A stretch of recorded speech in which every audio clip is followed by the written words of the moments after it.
Hi, we're Reachback. And you're watching OnePopz. Sorry, do it again.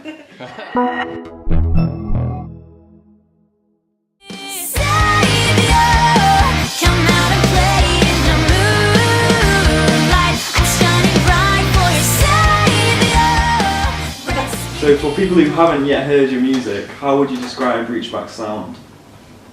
I guess we've been labelled a lot as pop punk, I guess, but I like to think that we have like fast sort of fun melodies, and I know we have a lot of energy in our music, so we kind of try and get that across in live shows. Yeah, I think now we're probably more diverting to pop rock rather than pop punk, but we just kind of try and write music to that we enjoy. We don't really try and put it into like a category. Yeah. Or whatever. We Yeah. just kind of sit down and just kind of work on the song and see what comes out, really. I think that's the best way to kind of write, is to try and not be like anybody else and try and be like yourselves. I think that's how. We haven't really as I said, we didn't really when we sit down and write songs, we don't ever say, right, we're going to write a pop punk song or we're going to write a hard rock song kind of thing. So we just kind of just write stuff that we enjoy and hopefully other people enjoy as well. Yeah. So obviously you've got your own sound, but who would you say some of your biggest musical influences were? I think we all like different bands. Yeah, I think that's what makes us, because we have, I grew up listening to Judy Garland and Bob Marley, Mariah Carey, and then these guys grew up listening to more pop punk and Blink, so punk rock and all that kind of scene. So we literally don't have we all like the same bands, but there isn't one band we're just this is the band we all like. Yeah. So I think there's a handful of bands that we all really are really into. I guess maybe bands like All Time Low we're all big fans of. Yeah, definitely that. I would probably say them. Mayday Parade, You Me at Six, probably. We're all kind of You Me at Six fans. But as I said, we're all into our different stuff. I think we just listen to anything, from the poppiest song to the heaviest, craziest song. I think anything that has a good sort of rhythm and stuff is good. Anything with a good message. Or even Mr. Hankey the Christmas Poo. I love that song. So you have some guilty pleasures and stuff like Yeah, I always listen to that.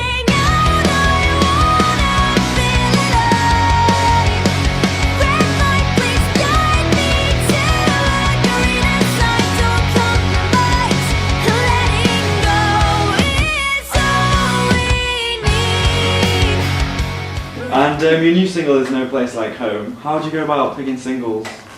So I think that's one of the hardest things, because you have favourites on the album, where I definitely have favourites. But it is hard because you've got to try and pick something that you think everybody else would like. It's not about what we like. Yeah. So I think it is a difficult thing to do, actually, and I prefer it if an outsider will pick it for us, because it's easier. Then we'll have to be oh, but this song, we like this song a little bit more, and it's kind of an outside opinion. Yeah, so we always get an outside opinion with things like that. And that was kind of how we picked No Place Like Home. A lot of people told us that was their favourite song or whatever. Because we chose Saviour as the first single. That was kind of our favourite. But then, No Place Like Home was kind of, the album came out and we kind of just got feedback from it, and that's kind of how we decided it, really. Yeah. So. And you've just shot the music video for No Place Like Home. Yeah. How was that? That was good fun. We actually used our friend's forest, which we found out at the end of filming we wasn't actually supposed to use it. But it was good fun while it lasted. Yeah, we got into a bit of trouble there, but. With the forest warden, who apparently was come to kick us out. But I can understand, we were firing smoke bombs and all sorts in there. We had a dog running around. You got the flare, sort of. Yeah, that's what we was using, and then we got told there were baby deers and stuff. So then I was getting concerned that we'd hurt baby deers from all the smoke and stuff. But I think it was fine. I don't think no animals were harmed during I think we got away with that.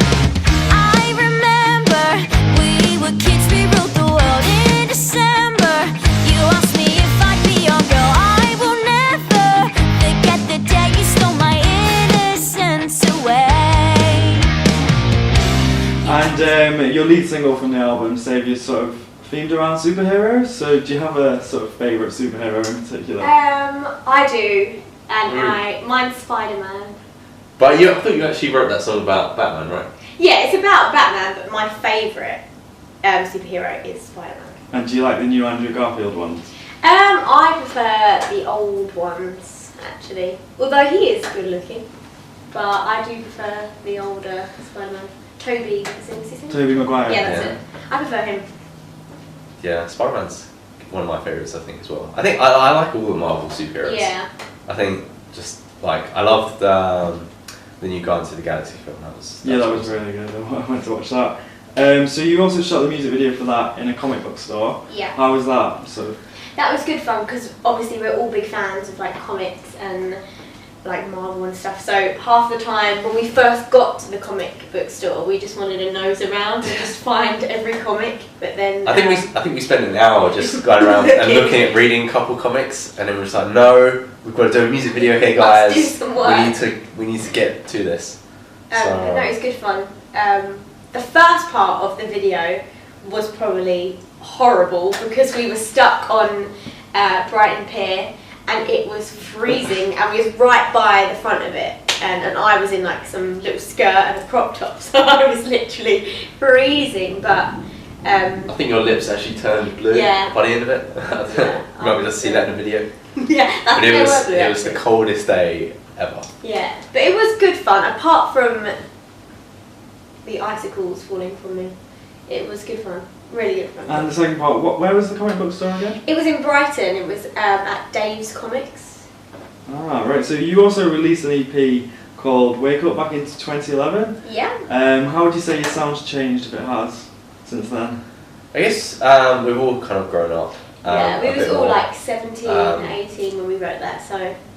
Yeah, so it's kind of... I like to think we've kind of like sharpened our sound a bit more and just put like our songwriting's got better and stuff, so I think it sounds much more, I think the new album sounds a lot more polished, which is good. But no, we still like love the EP and we still listen to it and play some of the tracks off from it, and they're still really fun to play, which is kind of I'm happy that tracks that we wrote so long ago are still really fun to play. Yeah. So. And I think as well, like for any band out there, they'll understand this as well, but it takes ages, I think, for a band to actually find their sound and find what kind of music they feel happy and comfortable and enjoy playing. And I think this album really shows that for us, and we found our sound now and the music that we want to play, and we enjoy doing it. Plus, I think now we've found our sound, we kind of want to experiment with it a lot more, and that's kind of really exciting for us to do. To now look forward to the future, maybe doing the next album. Like now we found our sound, kind of just experimenting with different, adding different kind of new sound into that, and I think we're all really excited about the future. Yeah, definitely. And Ruby, you used to have bright pink hair. I did, yeah. Have you ever thought about dyeing it another colour? Sure, I did an interview yesterday and somebody asked me whether I wanted to dye my hair green. And I was like, well, I could possibly do that for Halloween, but I'd feel like a giant bogey if I did something like that. I don't know, I get really bored with my hair, and I'm surprised it's this colour at the moment, but I always try and keep it blonde so that if I ever do want to change it to another colour, it's easier to do it. I was going to go back pink, but I don't know. It's funny, you got to recognise like a lot more when you were when you had pink hair. It was really funny because we'd be out and a lot more people would come up to Ruby going, "Oh, you're in that band." And yeah, because the guy yesterday who I did the interview with was like, the girl in the No One Else video. Who's that? Is that you? I was like, no, it's me. I've just got different hair. But I don't know yet. I haven't decided. I think I might stay blonde for a while longer. And then probably do something stupid again. go back to pink hair. Yeah, I don't know. Have you know. ever thought about doing pink hair? He actually wants green hair. Yeah, I'll take green hair. That's fine. But for yourself. Yeah. He's always said that he wants to cut his hair spiky Yeah. and have it I'll green. spike it up and have mohawk as well. That is terrible. I think. She must feel pretty crap, like being locked up in a tower. She doesn't know anything. She's probably a bit mental, maybe.